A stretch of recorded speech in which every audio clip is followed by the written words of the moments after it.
Jadi mungkin saya bisa menyimpulkan bahwa segitiga restitusi itu proses menciptakan kestabilan kepada murid kita yang melakukan kesalahan. Bagaimana tindakan kita agar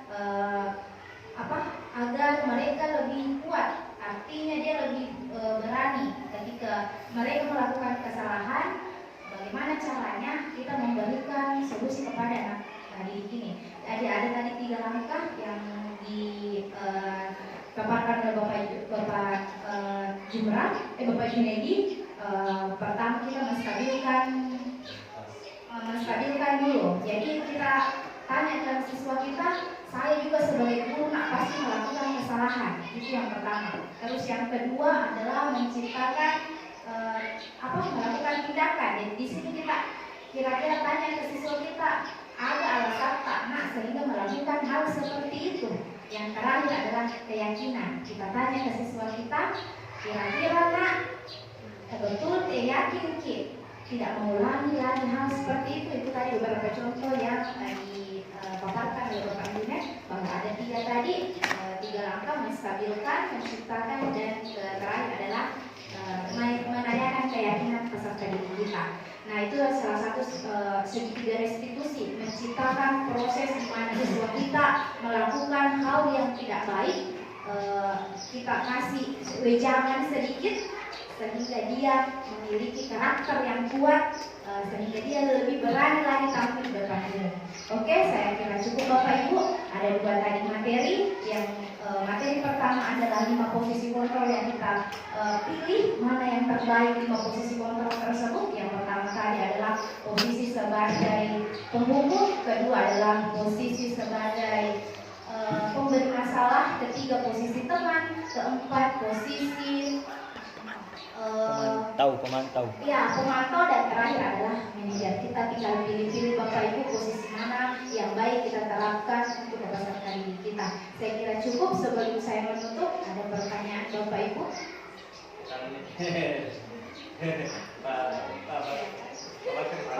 Iya. Saya mau tanya, kalau kita lihat ini materi, saya bandingkan dengan hadis yang disampaikan oleh riwayat Abu Daud.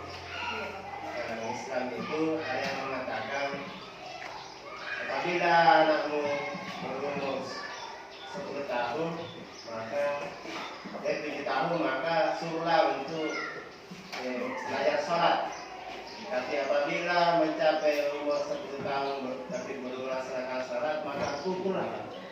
Jadi kalau saya lihat ini hadis kayaknya bertolak belakang dengan materi ini. Jadi kita harus pegang yang mana? Apakah hadis ini yang kita jadikan patokan atau materi ini? Kemudian ada juga contoh kasus di Kabupaten Semarang sana. Ada seorang anak selalu terlambat ke sekolah. Setelah ditelusuri, ternyata anak ini kalau malam selalu pergi membantu orang tuanya berjualan nasi kuning. Ya. Jadi otomatis selalu terlambat ke sekolah karena pekerjaan orang tuanya ini sampai pagi berjualan nasi kuning di daerah kota sana.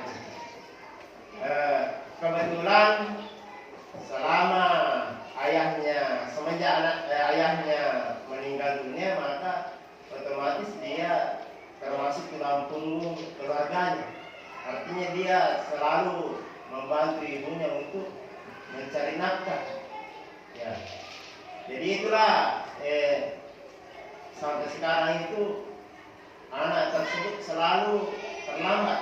Kasihan juga karena kalau tidak pergi membantu ibunya berjualan nasi kuning, maka apa yang mau dipakai untuk menafkahi untuk kehidupannya? Ya, jadi itu salah satu contoh masalah.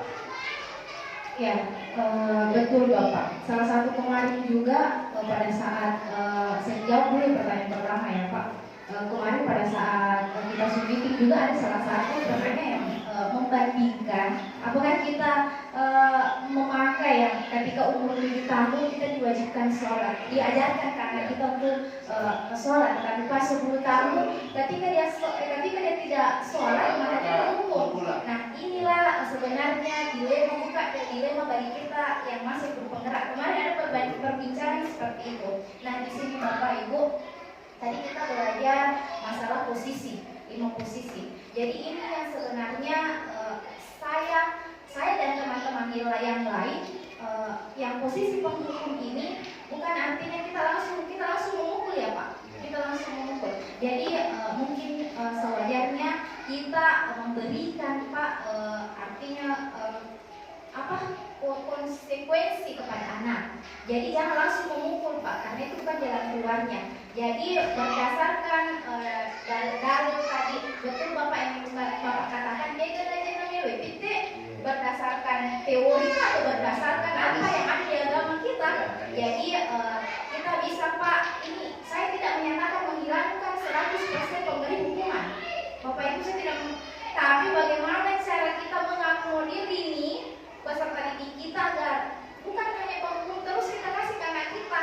Jadi saya juga bersama guru-guru lain dilema bagaimana caranya, tapi kita selalu artinya ada cara lain agar anak ini bagaimana caranya supaya tidak dihukum. Tadi posisi manajer paling bagus. Jadi posisi itulah yang kita berikan kepada anak kita. Ada langsung menghukum Bapak Ibu pasti mendendam. Saya di sini berdiri pasti pernah juga sebagai murid, sebagai siswa sampai sekarang saya tahu guru saya menghukum. Jadi dibawa mental kita dibawa, oh ini biasa pakai kain pasti mendendam. Jadi itu tadi Bapak, saya tidak menyalahkan, apalagi menyalahkan dari 100% tidak menyalahkan karena itu memang kewajiban kita. Tetapi alangkah bagusnya kita memberikan kepada peserta didik kepada anak kita, ketika kamu tidak sholat nak, konsekuensinya seperti ini. Ibu tidak akan memberikan seperti ini. Nah, sebenarnya kita juga hidup penggerak itu apa ya? Dilema, dilarang memberikan reward berupa barang ataupun apa. Karena kenapa Bapak Ibu? Pertama, memberikan reward kepada anak. Yang pertama itu anak merasa lebih merendahkan temannya.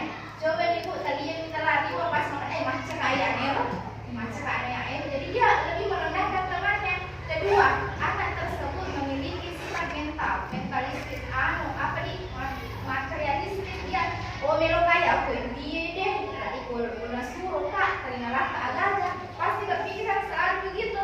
Ketiga, kita mungkin menjadi sebagai seorang guru, kalau memberikan barang otomatis kita terima. Jadi itu salah satu kekurangannya dari pemberian guru. Jadi anak-anak lebih ini. Jadi tadi Bapak, apakah yang pertama itu yang penghukum Bapak, itu penghukum artinya kita kasih konsekuensi lebih halus kepada anak kita, jangan langsung menghukum.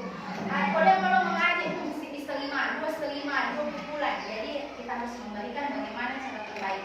Kita ambil tadi posisi manajer. Terus pertanyaan kedua, yang kedua tadi, anak ini sebagai tulang punggung ya Pak? Ya, iya, artinya tidak boleh juga selalu disalahkan. Tidak boleh selalu disalahkan di sekolah. Karena ada alasan. Iya, alasan tertentu. Nah ini dilema bagi kita ujian seperti wali kelas. Contoh wali kelas, kita sebagai wali kelas dilema ketika hal seperti ini terjadi di peserta didik kita. Jangankan di sana Pak, di sini di Sidra Pak itu ada. Waktu zaman Covid, Bapak Ibu, siswa saya itu dia tulang punggung. Dia tidak pergi sekolah, alasannya dia sebagai tulang punggung keluarga. Bapak meninggal, dia cari uang. Di toko saya kan Ibu tahu beberapa pegawai di sana itu salah satu siswa saya. Jadi katanya dia tulang punggung. Jadi apa cara kita? Cara kita Bapak Ibu, kita tanya ke orang tua dulu baik-baik, kita bertamu dulu baik-baik ke orang tua walinya. Setelah itu adakah artinya jalan untuk agar dia tidak seperti itu? Ketika tidak ada jalan seperti itu, kita kembali ke atasan kita. Apa hal yang baik untuk mereka peserta didik ini? Ketika peserta didik ini tidak ada jalan keluarnya, pasti kita sebagai guru